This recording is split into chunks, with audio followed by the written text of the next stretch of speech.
রাজধানীর ব্যস্ত এলাকা ধানমন্ডির ৭ মসজিদ রোডে সৃষ্টি হয়েছে বড় গর্তের। ওয়াসা ও দক্ষিণ সিটি কর্পোরেশন বলছে, ডিপিডিসি মাটির নিচ দিয়ে বৈদ্যুতিক লাইন টানার ফলেই রাস্তাটি ক্ষতিগ্রস্ত হয়েছে। এতে মঙ্গলবার বিকেল ৪টা থেকে ওই সড়কে যান চলাচল বন্ধ হয়ে গেছে। মফিউর রহমানের report. Colour expert, George sap এবং মাইল্ড অন হ্যান্ডস টেকনোলজি সমৃদ্ধ অরিক্স ক্রিস্টাল ওয়াশ আপনার লন্ড্রি এক্সপার্ট। ধানমন্ডি শঙ্করের ফুটওভার ব্রিজের প্রায় ১৫ মিটার দক্ষিণে দেবে গেছে সড়ক।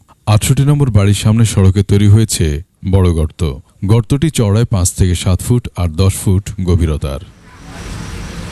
গর্তের ভেতরে ওয়াসার লাইন ফেটে অনর্গল ঝরছে পানি। এছাড়া রয়েছে আরও অনেক লাইন। সম্প্রতি এখান দিয়ে নেওয়া হয়েছে বিদ্যুতের লাইন। এলাকাবাসী বলছে, মঙ্গলবার বিকেলে হঠাৎ করেই গর্তের সৃষ্টি হয়। এতে যান চলাচল বন্ধ হয়ে গেলে ব্যাপক ভোগান্তিতে পড়ে মানুষ। বিকাল থেকে এই রোডটা কিন্তু বন্ধ, তো যানজট, অনেক যানজট ছিল। তো রাতের কারণে এখন একটু কম চলাফেরায় দ্রুত পৌঁছানো যায় না, লোকজন অনেক ভোগান্তিতে পড়ছে।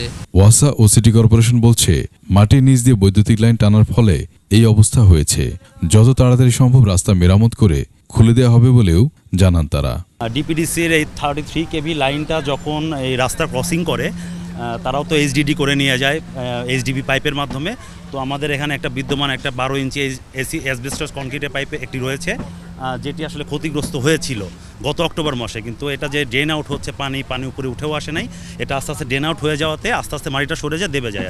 আমরা ওয়াসার সাথে কথা বলে যতটুকু জেনেছি, হয়তো আগামীকাল ভোর অথবা সকালের মধ্যেই তাদের পাইপলাইনটা রিপেয়ার করা হয়ে যাবে। অ্যান্ড তারপরে ইমিডিয়েটলি আমরা সিটি কর্পোরেশন থেকে এই রাস্তাটার যে ক্ষতিগ্রস্ত অংশ সেটা মেরামত করে পসিবল করে দিব।